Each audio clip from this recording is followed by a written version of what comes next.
Hey guys, what's up? Welcome back to another video, and today I'll be doing a review of the MJX X600 hexacopter. Now this is their largest in their lineup of their 3 hexacopters that they just released. This is the mini size. They also have the X800, which is the micro sized, and then they have the X900, which is the nano. Now this one is the biggest, and it's pretty big. It's bigger than anything else I have at the time. It uses big geared props, and it also has the battery that it comes with, because it's so big, is a 7.4 volt 2S 700 milliamp hour LiPo battery. So that's pretty nice, and it ends with the JST connector and the JST balance plug. It comes with a full set of 6 spare props here. I haven't needed them, I haven't dinged these at all. Comes with a little screwdriver and a set of screws for the to put the prop guards on. And now the prop guards comes with, I tested these out, and they're pretty much useless. As soon as you hit anything with them, it hits the blade immediately, so they're pretty much useless, so don't use them.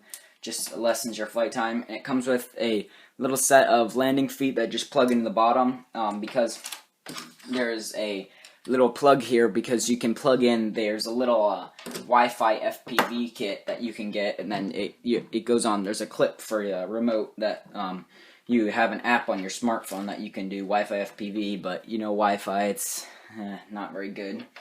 It comes with a charger here, ending in a balance plug, so it's a balance charger, and it has an 800 milliamp hour discharge, and it actually comes with the European style plug.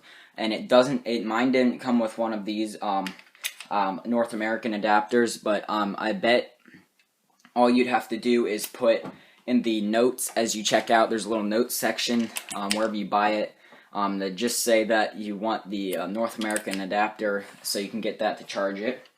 Now, I bought this from GearBest.com, and it's about $52, and the shipping, GearBest doesn't offer free shipping because this box is just huge. It's a lot bigger than it needs to be, in my opinion.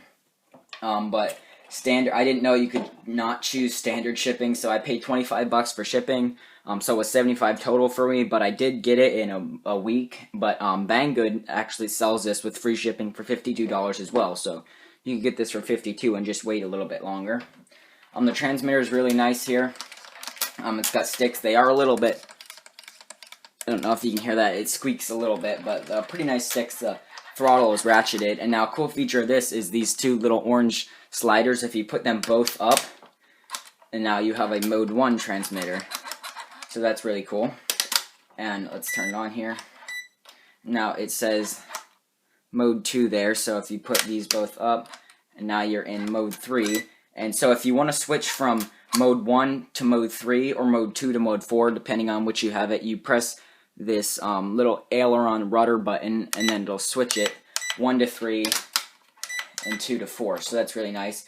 And you have a little rates button down here, the top button, and you click it, and you see this little circle in the middle. Let's try and focus that.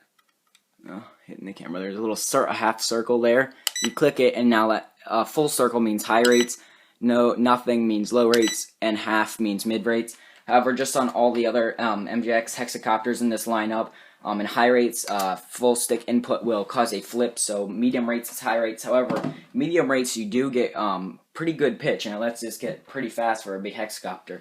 And an interesting feature that's just on this one is this little knob, and it's called a throttle limiter. So if you say I put my throttle all the way at the top, you see how it's only at 69%? That's because I have this all the way down. But as you increase it all the way up, it'll limit your throttle. So as you can see, it's a pretty cool feature, so it'll let you go easier on the throttle if you want, if you turn it all the way down.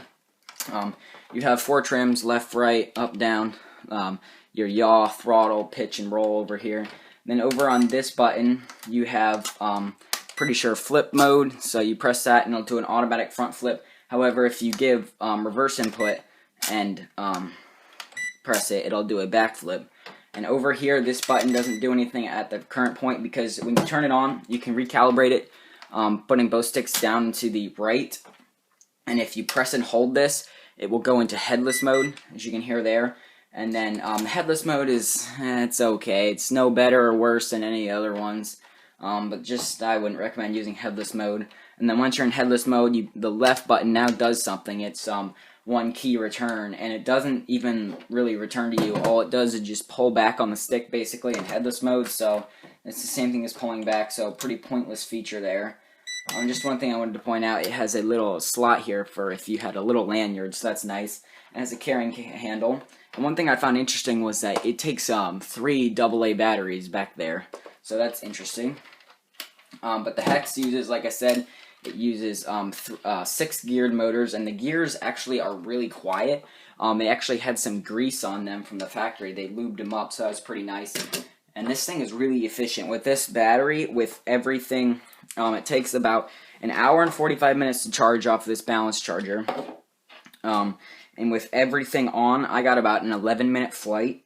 And with just the guards on, I got about 11-15 seconds. With just the feet on, I got 12-15, and with nothing on, as you see it here, just flying in its lightest form, I got about 12.5-minute flights. So really nice long flights, and the motors do get quite hot. However, I've flown this probably maybe 15 times so far, and it's hasn't done anything to the motors yet, and it has a lot of power.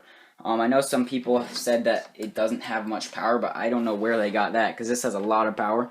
And it does really nice flips. It wobbles sometimes, like in wind, it'll wobble a little bit, but after it flips as the battery's getting low. But it's still really stable, and you let go and this thing just hovers. It's really stable because it's so big. And the LVC warning lasts only about 15 seconds, so it's not too long of an LVC. You can also fly this with the X600 transmitter, because they're all on the same protocol. And with this transmitter, what it lets you do is turn off and on the lights, and then you can click the right stick, and then you go into gravity mode, which is you tilting to move it. So that's a pretty cool feature. A little bit scarier on a bigger one like this, as it's a pretty big hexacopter. And it has the battery. This slides open here, and the battery goes in like that. Slides in real nice, no problem. And then the cables, they all come out through this little hole here. So and you can keep the balance plug in. Oh man, trying to do them quick. Sometimes a little bit hard to get them all out just at the same time. But you can keep the balance plug inside of there. I just prefer to pull it out. And as you see there, now you can plug it in with just the JSTs here. Plug that in. And now you can see it didn't come on. That's because it has an on-off switch up top here.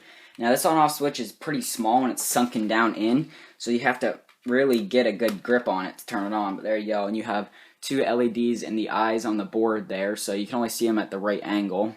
But then in the back you have 4 blues in the front and 2 reds in the back, so really nice LED lighting. And if you haven't noticed, the spider configuration kind of looks so awesome on this thing. It's just a really nice looking hex, and it flies really nice. The yaw is not the best. It's a fairly slow yaw, especially on low rates. At low rates, it's just unbearable. But in medium rates, it's actually a pretty nice flyer, and I really like it. So yeah, that's about all I have to say about it. So now let's go check out the flights. I'm only going to do outdoors, because indoors, it's just a little bit big, and I don't want to, if you crash, don't want to damage the gears. So yeah, let's go take it outside. Okay, here we are for the outdoor flight, or the only flight, actually, of the MJX X600 hexacopter. And I have recalibrated the headless mode in the accelerometers by putting both sticks down to the left. I believe I forgot to say that. Or no, it's to the right. Both down and to the right. I just don't want to do it now so it doesn't recalibrate. And I believe that calibrates headless and the accelerometers both at once. So yeah, let's start off with a hand toss. I'm going to enter headless mode right now by pressing and holding the right shoulder button. Okay, so now I'm in headless mode. I'm testing this out first just because it loses its orientation over time. Full back here. You can see it's not doing too bad. But, you know, it's just headless is kind of pointless. I'll put it over here, front away from me, return to home. Yeah, that actually didn't do too bad, but that's right now when it's calibrated correctly. So there, I'm now out of headless. So now let's just fly around. I'll put it in low rates here so I can try and show you the yaw and the pitch. Here is full yaw. That's full yaw right there. Full yaw, full yaw. See, it can't even turn around, it's so bad. And here's there's a full pitch. That's full pitch right there. And there's a little bit of breeze out, so that's full pitch. Full pitch. So low rates is either ultra beginner or pretty much unflyable. So now let's kick up the high rates, high rates basically. And now it's a different story. It's got a decent amount of pitch to it. Not great, but for something this size, it's definitely not bad. And so as you can see there, and let's bring it down and show the yaw. So that's full yaw there, not too bad. Drifting a little bit because that's the way the wind's pushing it. And let's do a throttle punch here, and I have the throttle limiter set to all the way at 100%, so it's full power. So it's got the most, so here you go. I don't know if you can hear that too well, but you can hear that it has a lot of power. And I've actually seen some people say that they don't think it has a lot of power, but I have no idea where they got that from. And it can go pretty fast. It's not as fast as the X600 because of the geared props versus direct drive, but it does have some good power to it. And the 12.5 minute flights are great. So I'm just flying it around here in mid rates, which is actually high rates.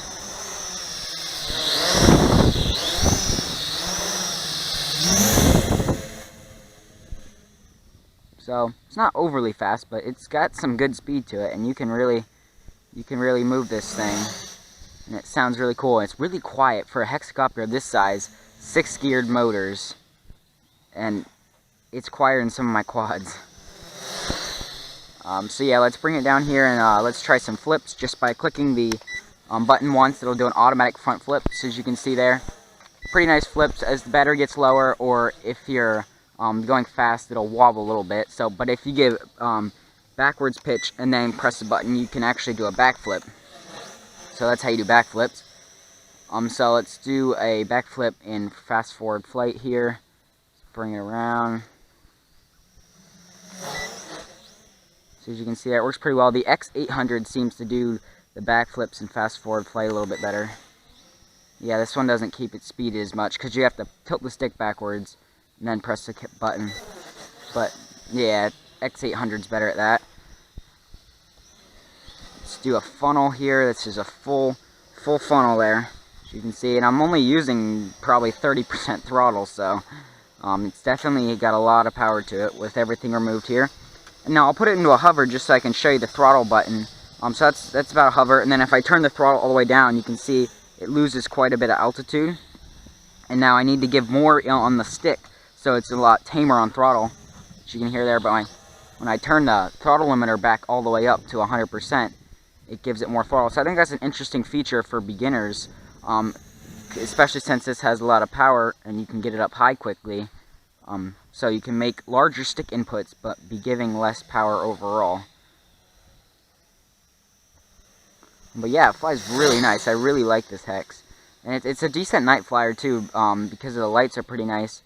It's black, I know, it's probably a little bit hard to see right now, but there's the white version available. I just really like the blacks. So let's switch it up to high rates here.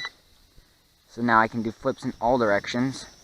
And that's just giving full stick input, so, well, actually about half it seems to be. Yeah, I can pitch it, it's pitching, and then it gives the input. Okay. So, yeah. And the range on this side is pretty good, probably like 75 to 100 meters, I'm not really sure, but I took this thing up really high the other day, and it was perfectly fine. And now I've seen people carrying a Mobius on this, and it seems to do okay. I'm going to test that out soon on, maybe tomorrow I'll try this, carrying a Mobius with this and my LS128. Wind's picking up a little bit, but I think that was a good enough flight demo, so I'll bring it in here. We'll catch it. So as you can see, very nice Hex. I really like it. It's really quiet, really stable, gets really nice long flight times. I like this transmitter quite a bit, and it's got really nice feel to it. Only 3 AA batteries, so I don't know, you get to save one. Long range, like I said, long flight times. And I think it just looks awesome. The spider look to it, it's just really cool. So yeah, please subscribe if you don't already, and I'll see you in the next video. Bye.